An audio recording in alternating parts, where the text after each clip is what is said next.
Hello everyone, tonight I've got 3 special scary stories for all of you. So before that, make sure to like the video and subscribe to Creepy Sinister, and don't forget to comment below and tell me where you're from and what time you're watching. Now get comfortable and let's begin. Story 1. It was the first hour in that classroom I spent completely alone. I thought the silence would be peaceful, until I realized it wasn't silence at all. I was a junior in high school when this happened. This was back in a small town in Ohio where the winters were gray and the school buildings felt even older than they actually were. My school was one of those 1970s brick designs with very few windows and long, narrow hallways that always felt a little too cramped. Because of the way the building was expanded over the years, some of the wings were practically isolated from the rest of the student body. My third period history class was located in the very last hallway of the south wing, right next to the auto shop. If you've ever been in a school like that, you know the smell I'm talking about. It's a mix of old floor wax, burnt oil, and cold metal. It's a heavy industrial scent that sticks to your clothes. That morning was particularly gloomy. A thick fog had settled over the parking lot, and the fluorescent lights in the hallway were flickering more than usual. When I walked into the classroom around 8:55 a.m., I noticed right away that our regular teacher, Mr. Harrison, wasn't there. Usually when we have a substitute, there's a folder on the desk and a person sitting there looking slightly overwhelmed or bored, but the desk was empty. I didn't think much of it at first. I just figured the sub was in the teacher's lounge or getting copies made. I sat down in my usual spot near the back and waited for the rest of the class to trickle in. By 9 a.m., only about 6 other students had shown up. It turned out there was a big field trip for the seniors and a flu bug going around, so the wing felt unusually empty. We all sat there scrolling on our phones, enjoying the lack of supervision. The room was quiet, except for the distant sound of an impact wrench coming from the auto shop next door. Then the door to our classroom clicked shut. I hadn't even seen him walk in. One second the doorway was empty, and the next a man was standing at the front of the room. He was tall, wearing a charcoal gray suit that looked like it belonged in a different decade. It was slightly too large for his frame, making his shoulders look jagged and sharp. He didn't say a word to us. He didn't introduce himself or look at the attendance sheet on the desk. He just walked straight to the chalkboard. He picked up a piece of yellow chalk and started writing. What was strange was that he never once turned around to face us. He kept his back perfectly straight, his shoulders square to the board. The sound of the chalk was incredibly loud in the small room. It wasn't the normal tapping sound a teacher makes. It was a long, sustained screeching that made my teeth ache. We all kind of looked at each other, waiting for him to say something.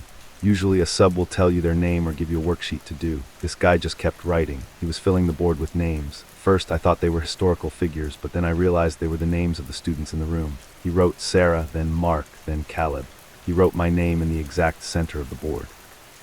The silence in the room became very heavy. You know that feeling when you're in a room with someone and you can just tell something is wrong. It's like the air gets thicker and it's harder to breathe. Mark, a guy who usually joked around, cleared his throat and asked, "Hey, are you Mr. Miller?" Mr. Harrison said we might have a Mr. Miller today. The man didn't stop writing, he didn't even flinch. He just kept his back to us, his hand moving in rhythmic, mechanical circles. Then he started to speak. His voice didn't sound like it was coming from a person. It was flat and monotone, with no emotion at all. It sounded like a recording being played at a slightly slower speed than it was meant to be. "Attendance is mandatory," he said. He started reading names off the board, but he did it without looking at the list. He called out Sarah's name, then Mark's. After each name, he would pause for exactly 3 seconds. He wasn't looking to see if they were there. He was just saying the names into the chalkboard. It felt like we weren't even in the room with him. It felt like he was talking to the wall itself.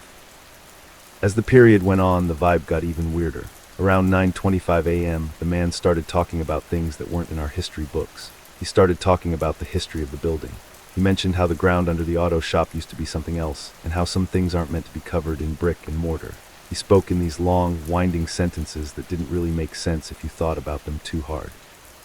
The most unsettling part was that he still hadn't turned around, not once. He had been standing there for over half an hour, facing the chalkboard. His suit jacket didn't have a single wrinkle in it. His hair was perfectly slicked back, but I could only see the very back of his head. There was something off about the way his neck looked. It seemed a little too long, and his skin had a pale, waxy texture that looked like plastic under the humming fluorescent lights. One of the girls, Chloe, got up to leave. She said she felt sick and needed to go to the nurse. Usually a teacher will ask for a pass or tell you to wait. This man didn't even acknowledge her. He just kept talking about the layers of the earth and the weight of the stone. Chloe looked at us, eyes wide with genuine fear, and practically ran out of the room. The door slammed behind her, but the man didn't react. By 9:40 a.m., the room felt freezing cold. I looked at the thermostat on the wall and it said 72 degrees, but I could see my own breath. The other students were packed up and ready to bolt. No one was even pretending to do work anymore. We were all just staring at the back of this man's head, waiting for the bell to rescue us. The man started saying more personal things then. He said, "Mark, you shouldn't worry about your sister's fever. It will break by 10 p.m. tonight." Mark turned white. He hadn't told anyone his sister was sick. Then the man said, "Sarah, the locket you lost behind the dresser is still there. It's been there since June." Sarah let out a small gasp and covered her mouth with her hand. I felt a cold shiver run down my spine. How could this person know these things? He wasn't a teacher. He wasn't even acting like a human being. He was like a machine that had been programmed with our secrets. My heart was thumping against my ribs so hard I thought it might burst. I wanted to leave, but I felt like if I moved, he would finally turn around, and I was terrified of what I might see. The minutes felt like hours. I kept glancing at the clock on the wall. The second hand seemed to be moving in slow motion. Tick, tick, tick. The man's voice never wavered. He just kept rambling about the silence of the deep and the unseen faculty. He started scratching at the board with his fingernails instead of the chalk. The sound was unbearable, like 1,000 needles dragging across glass. Finally, at 9:55 a.m., the bell rang. It was the loudest, most beautiful sound I had ever heard. The other 4 students didn't even wait. They grabbed their bags and scrambled out of their seats, pushing past each other to get through the door. I was the last one in the back, and I scrambled to shove my notebook into my backpack. I was halfway to the door when the man's voice stopped me cold. "Caleb," he said. His voice wasn't monotone anymore. It had changed. It sounded deeper, wetter, like someone talking through a throat full of liquid. And he didn't call me Caleb like everyone else did. He used the specific nickname that only my mother ever used for me. A name that I had never told anyone at school because it was embarrassing. "Don't leave yet, little bear," he said. "The lesson isn't over for you." I froze in my tracks. My hand was literally inches from the door handle. I could feel the cold metal of the knob, but I couldn't bring myself to turn it. My whole body was shaking. I knew I should run, but it felt like my feet were glued to the floor. I slowly looked back over my shoulder. The man was still standing at the board. His back was still to me, but his hand was now reaching up towards his own head. He gripped the top of his collar and started to pull. I didn't stay to see what was underneath. The fear finally broke my paralysis, and I ripped the door open and sprinted down the hallway. I didn't stop running until I hit the main office. I was gasping for air, my face probably pale as a ghost. The school secretary, Mrs. Gable, looked up from her computer and frowned. She asked me what was wrong and why I was out of class before the passing period ended. I told her there was something wrong with the substitute in room 312. I told her he was saying things he shouldn't know. Mrs. Gable looked confused. She pulled up the sub-roster for the day and shook her head. She told me that Mr. Harrison had called in sick late and they hadn't been able to find a substitute in time. Room 312 was supposed to be an unsupervised study hall for that period. She told me the room should have been empty or monitored by the auto shop teacher next door if he had time. I insisted that someone was in there. I told her about the gray suit and the chalkboard. She eventually called the school resource officer, a guy named Officer Miller, to go down and check it out. I followed them from a distance, my heart still racing.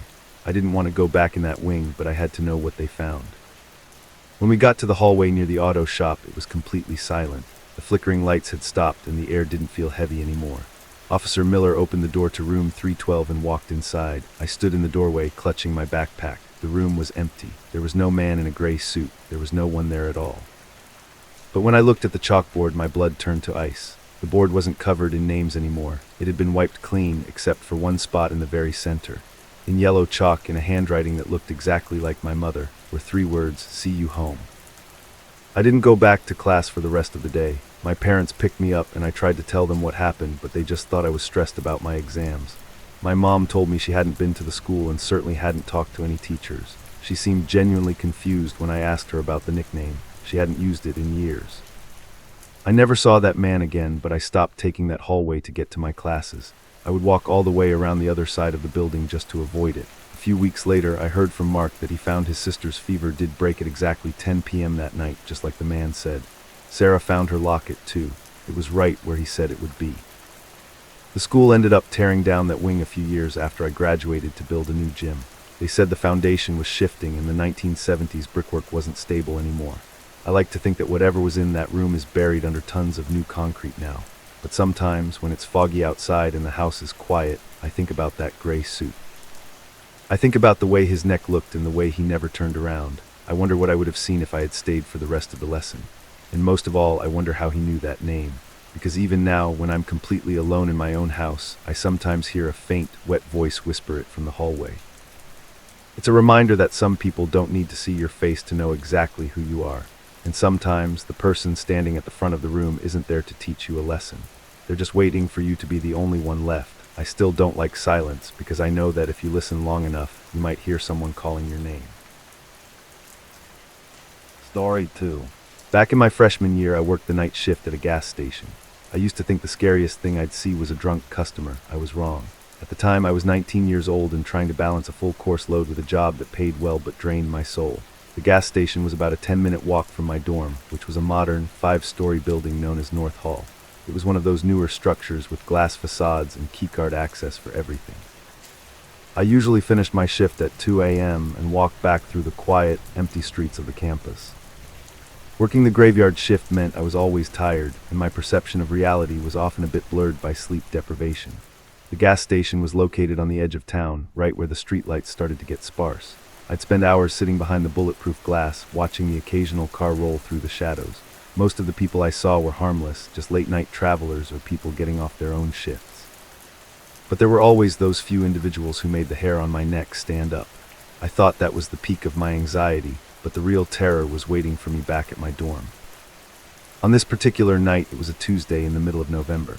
The air was biting cold, and a thick fog had settled over the university grounds. I finished my shift at exactly 2 a.m. and started the trek back to North Hall. My dorm was a 5-story building, and I lived on the 4th floor in room 412. Usually I'd take the elevator, but that night there was a yellow, out-of-order sign taped across the doors. I sighed, adjusted my backpack, and headed toward the heavy steel door of the north stairwell. The stairwell was one of those echoing, concrete spaces that always felt colder than the rest of the building. My footsteps sounded way too loud as I started to climb up to the 4th floor. I reached the 2nd floor landing, then the 3rd, and finally the 4th. I was about to reach for the handle to enter my hallway when I noticed something strange. The stairs didn't stop at the 5th floor like they were supposed to. There was another flight of stairs continuing upward, leading to a door I had never noticed before. I stood there for a moment, staring up at the extra flight of stairs. I had lived in this building for 3 months, and I was certain North Hall only had 5 floors. I looked at the wall where the floor numbers were painted in large black stencil. The number 4 was right in front of me, and looking up, I could see the number 5 on the next landing. But above that, there was another door, tucked away in the shadows of the ceiling. Curiosity is a strange thing when you're exhausted at 2:15 a.m. I decided to walk up past the 5th floor just to see what was there. I figured it was probably just roof access or a mechanical room for the HVAC system. When I reached the top landing, I saw a door that looked identical to the ones on every other floor. It was a heavy gray fire door with a small, wired glass window and a black keycard reader. There was no number painted on the wall here, just a blank space where a 6 should have been. For some reason, I reached into my pocket and pulled out my student ID card. I held the card up to the electronic reader, not expecting anything to happen. To my absolute surprise, the little light on the reader beeped and turned green. I heard the mechanical click of the lock disengaging. My heart started to beat a little faster as I gripped the handle and pulled the door open. I expected to see a dark room full of pipes and water heaters. Instead, I was staring down a long, brightly lit corridor that looked exactly like the residential floors below it. The first thing that hit me was the smell. It didn't smell like a construction zone or a dusty storage area. It smelled like fresh laundry and a very specific, cheap floral air freshener. The hallway was carpeted in a dull, grayish-blue pattern that felt soft under my sneakers. The walls were painted a sterile off-white, and the fluorescent lights overhead hummed with a low, vibrating frequency. It was a sound that seemed to vibrate inside my skull. It felt like I had stepped into a part of the building that wasn't supposed to exist. I stepped inside and let the heavy door click shut behind me. The silence was heavy, broken only by that electric hum. I looked down the hallway and noticed a row of vending machines about 20 feet away. They were glowing brightly, filled with snacks and sodas that looked perfectly normal. I walked toward them, feeling a strange sense of vertigo. There were no windows on this floor, so I had no way of seeing where I was in relation to the rest of the campus. It was just a never-ending tunnel of doors and carpet. As I passed the vending machines, I started looking at the doors. On the other floors, the room numbers were high-quality plastic signs screwed into the wood. Here, the doors were plain, and instead of numbers, there were strips of tan masking tape stuck at eye level. On each piece of tape, a name was written in dark, black permanent marker. I stopped at the first door on my left. The name written on the tape was Marcus L. I didn't recognize the name, but the handwriting was neat and precise. I kept walking, my pulse quickening with every step. The hallway seemed to stretch on much further than the footprint of the building should have allowed. I passed more doors with more names. Sarah K., David P., Alina V. The names were all written in that same black ink. It felt like I was walking through a list of people I should know, but didn't. I reached a corner and turned it, expecting to find a dead end or a window. Instead, the hallway just kept going, disappearing into a slight haze in the distance. At 2:32 a.m., I noticed a door about halfway down the new stretch of hallway. From a distance, I could see that the piece of masking tape on this door was slightly larger than the others. As I got closer, a cold chill ran down my spine that had nothing to do with the air conditioning. My legs felt heavy, like I was moving through water. I finally stood directly in front of the door and looked at the tape. In that same bold, black permanent marker, it read, Marisol J. I stood there frozen, staring at my own name. My middle initial was there too, making it unmistakable. Underneath my name, in smaller letters, someone had written, "Move in tonight." A wave of nausea hit me as I realized that this wasn't just some weird architectural glitch. This floor was waiting for me. I looked at the door handle, a standard silver lever. Part of me wanted to run, but another part of me was paralyzed by the sheer impossibility of what I was seeing. I reached out a trembling hand and touched the tape. The ink looked fresh, almost like it hadn't fully dried yet. I leaned my ear against the wood of the door, listening for any sign of life inside. For a few seconds there was nothing but the hum of the lights. Then I heard it, a very faint, rhythmic sound. It sounded like someone was inside the room, dragging something heavy across the floor. Scrape, scrape, scrape. It was slow and deliberate, like they were positioning furniture. I backed away from the door, my heart hammering against my ribs. As I moved, I heard the sound of a door handle turning. It wasn't the door with my name on it. It was a door further down the hall, maybe 50 feet away. I turned my head and saw a sliver of light spilling out into the corridor as a door slowly creaked open. A tall, thin shadow stretched out across the gray carpet. I couldn't see who it was, but the way the shadow moved was wrong. It was jerky and unnatural. I didn't wait to see what came out of that room. I turned and bolted back the way I came. My sneakers squeaked loudly on the carpet, the sound echoing off the walls like gunshots. I ran past the vending machines, their buzzing sounding like a swarm of angry hornets in my ears. I didn't look back, even though I could hear the distant sound of heavy, rapid footsteps behind me. Whoever was on that floor was moving fast, and they were definitely following me. I reached the heavy gray fire door and slammed my weight against it. For a terrifying second, it didn't budge. I realized I had to pull, not push.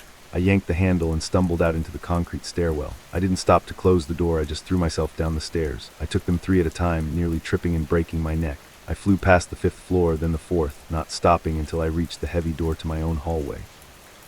I swiped my card at the 4th floor entrance, my hands shaking so hard I missed the reader twice. When it finally clicked, I dove inside and let the door slam shut. I stood there in the familiar, dimly lit hallway of my floor, gasping for air. Everything looked normal here. The room numbers were plastic, the carpet was the right color, and I could hear the faint sound of a TV playing in one of the rooms. I walked to my room, locked the door, and pushed my desk in front of it. I didn't sleep at all that night. I sat on my bed, staring at the door, waiting for the sound of a keycard in the lock. Every time the building settled or a pipe clanked, I jumped. I kept thinking about that 6th floor and the handwriting on the tape. Most of all, I thought about the move-in tonight note. It felt like I had accidentally peeked behind the curtain of something I wasn't supposed to see, and now that thing knew I was there. The next morning, around 10 a.m., I worked up the courage to go back to the stairwell. I needed to know if I had hallucinated the whole thing from lack of sleep. I climbed the stairs past the 4th floor and reached the 5th floor landing. I looked up at the ceiling where the extra flight of stairs had been. There was nothing there. The concrete wall continued up to the ceiling, perfectly smooth and solid. There was no extra landing, no gray door, and no hidden floor. I went to the housing office later that day, pretending I was lost and looking for a friend. I asked the woman at the front desk if North Hall had a basement or an extra floor for storage. She laughed and pulled up the digital blueprints of the building on her monitor. She showed me the layout: 5 residential floors, a lobby, and a small mechanical room in the basement. According to the official records, there was no 6th floor, and the stairwell ended exactly at the 5th floor ceiling. I tried to tell myself it was just a vivid hallucination caused by the stress of my job and my classes. But a few days later, I was cleaning out my backpack and found something that made my blood turn to ice. Tucked into the side pocket was a small, crumpled piece of tan masking tape. I slowly flattened it out on my desk. Written in bold, black permanent marker was my name, Marisol J. I realized then that I must have ripped it off the door in my panic without even remembering I had done it. I moved out of North Hall the following week. I told my parents the commute to the gas station was too much, and I found a small apartment across town. I quit the night shift job and took a position at the campus library instead. I haven't been back to North Hall since, and I try not to think about that building when I'm walking alone at night. But sometimes, when it's very quiet and I'm trying to fall asleep, I can still hear that low electric hum. The scariest part isn't the floor itself, but the thought of what would have happened if I had stayed. If I hadn't run when I heard that door opening, would I have been forced to move into that room? Even now, 2 years later, I sometimes get a strange feeling when I enter a stairwell. I find myself looking up at the ceiling, terrified that I might see another flight of stairs appearing out of the shadows. Because I know that floor is still out there somewhere, and my name is probably still written on one of those doors. Story 3. This happened during my sophomore year of college when I lost my student ID. Everyone was afraid of what was outside, but my fear came from inside my own house. At the time, I was living in a small, single-occupancy dorm room at a large state university in Ohio. The campus was huge, and during that particular week, there had been a string of local robberies just off campus that had everyone on edge. The university had sent out several alerts telling us to stay indoors after dark and to keep our doors locked at all times. It was a Tuesday afternoon when I first realized my wallet felt a little lighter than usual. I had been rushing between my chemistry lab and the student union to grab a quick lunch before my next lecture. Somewhere in that chaotic transition, my student ID card must have slipped out of my pocket. I didn't panic at first because it happened to people all the time. I figured I would just check the lost and found at the union later that evening, or just pay the $25 for a replacement the next morning. I spent the rest of the day in the library and then headed back to my dorm around 6 p.m. because the weather was starting to get really bad. There was a severe thunderstorm warning, and the campus police had issued another one of those shelter-in-place notifications due to the high winds and the ongoing safety concerns in the neighborhood. I felt safe enough in my room, though. I locked my heavy oak door, ordered some food, and settled in to watch some movies while the rain lashed against my window. Around 9:15 p.m., my phone buzzed on my nightstand with a notification from the university Campus Pass app. This was an app we all had to use to track our meal plan spending and building access. The notification said, "Successful entry, Student Union Dining Hall." I stared at it for a second, feeling a bit confused. I was sitting right there in my bed, yet the app was telling me that my ID card had just been scanned to enter the dining hall on the other side of campus. I figured it was just a glitch in the system or maybe a delay from when I was there earlier that afternoon. I swiped the notification away and tried to get back to my movie. But then about 10 minutes later, another notification popped up. This one said, "Purchase confirmed, $2.50 at vending machine O'Brien Hall." O'Brien Hall was the engineering building, and I hadn't been there in over 2 days. My stomach did a little flip as I realized someone definitely had my card and was walking around campus using it. I knew I should probably go onto the website and deactivate the card right then, but I was curious. I watched the notifications for a while, almost like I was tracking a ghost. At 10:30 p.m., the card was used to enter the campus gym. Then at 10:48 p.m., it was used at the late-night convenience store in the basement of the library. It was unsettling to see myself moving through these familiar places while I was physically sitting still in the dark. What really bothered me was the timing of the entries. Most of these buildings were supposed to be restricted to students only after 9 p.m. because of the security alerts. Whoever had my card was navigating the campus in the middle of a storm and a semi-lockdown. I decided I couldn't wait until morning to deal with it. I called the campus security non-emergency line and explained the situation to the dispatcher. She told me that since there were security concerns that night, I should come down to the main security office behind the student center to file a report. The walk across campus was incredibly eerie. The wind was howling through the empty quadrangles, and the heavy rain made it hard to see more than 10 feet in front of me. Every time I saw a shadow move behind a tree or heard a door slam in the distance, I jumped.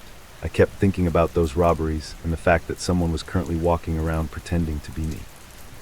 I reached the student center around 11:22 p.m. and was buzzed into the security office by a tired-looking officer named Miller. Officer Miller took my name and my student number. I told him about the notifications and showed him the history on my phone. He looked concerned, mostly because the person was using the card to enter buildings that were currently supposed to be empty. He led me back into a small, cramped room filled with glowing monitors. This was the surveillance hub for the entire campus. He started typing on his keyboard, pulling up the footage from the gym entrance at 10:42 p.m., which was when the last major building entry had occurred. We both leaned in toward the screen. The footage was grainy but clear enough to see the entrance. A figure walked up to the card reader. The person was wearing a dark, oversized rain jacket with the hood pulled tightly over their head. They swiped the card, the light turned green, and they stepped inside. My heart started racing because the jacket looked exactly like the one I had hanging in my closet back in my dorm. It was a specific brand with a reflective logo on the sleeve. Officer Miller switched to the interior camera of the gym lobby. The person in the hood walked toward the center of the frame and then just stopped.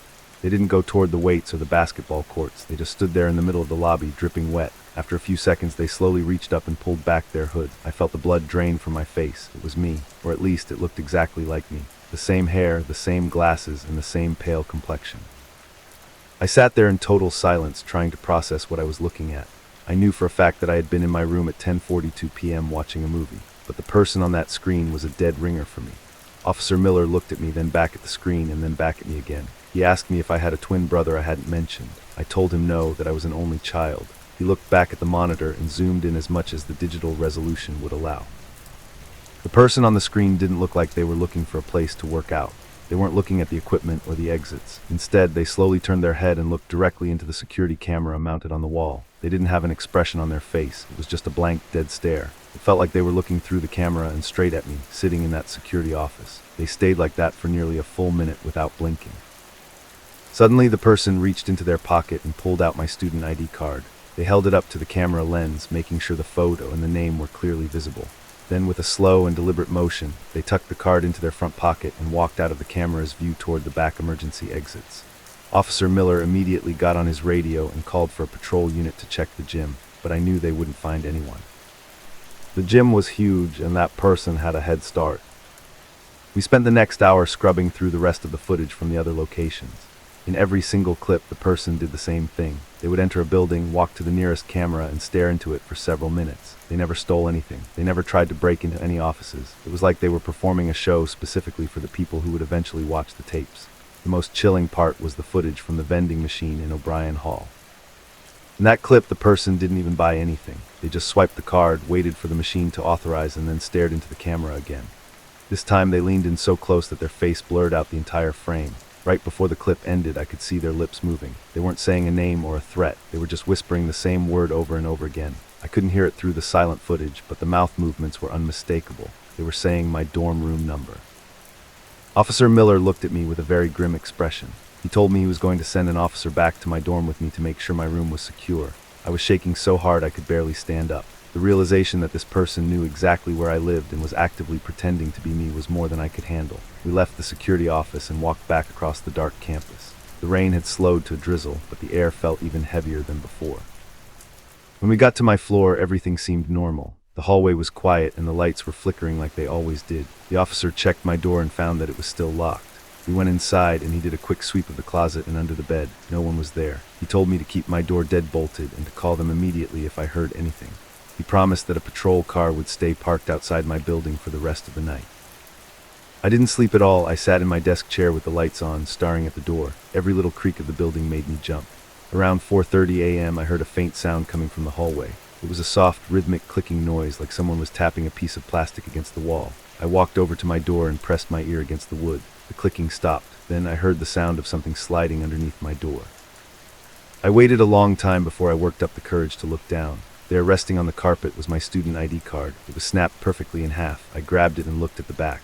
Written in small, neat print with a black permanent marker were the words, "See you tomorrow, Darnell." I opened the door and looked into the hallway, but it was completely empty. There was no sign of anyone, and the heavy security door at the end of the hall was shut tight. I moved out of that dorm the very next day and ended up transferring to a different university at the end of the semester. The police never found the person on the footage. They checked the keycard logs for the building's main entrance, but there was no record of anyone entering the floor around 4:30 a.m. that wasn't a resident. To this day, I still get a cold chill whenever I lose something in a public place. I can't help but wonder if that person is still out there, just waiting for me to drop something else.